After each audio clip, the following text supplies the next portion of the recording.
Big boy. Yung mga alaga mo, big boy, nagkalat na naman. Ayan sila. Arik. Ayan.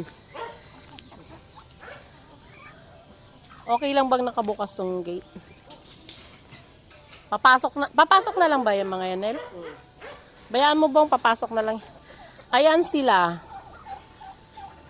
Pwede na pala tayo magkatay ng pato, ah. Sino bang magba-birthday? Katay tayong pato. Nel, kala ko ba may kukulong dito?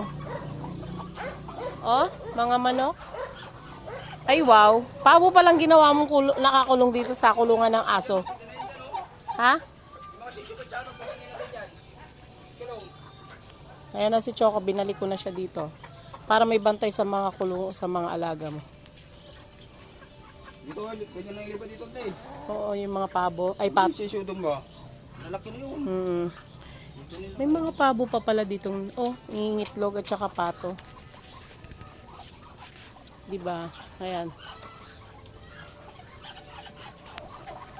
Kain na sila, kain na. Ito yung manok yung nanapik mo. Alin? Oo nga, yan nga. Sungo-sungo talaga yung batang yun. Nalubog-lubog na sa lupa, oh. Yung itlog. Ay nako, ang dami niyang kinuha Ba dyan sa dyan. loob? Paano natin papakainin si Choco? Sige.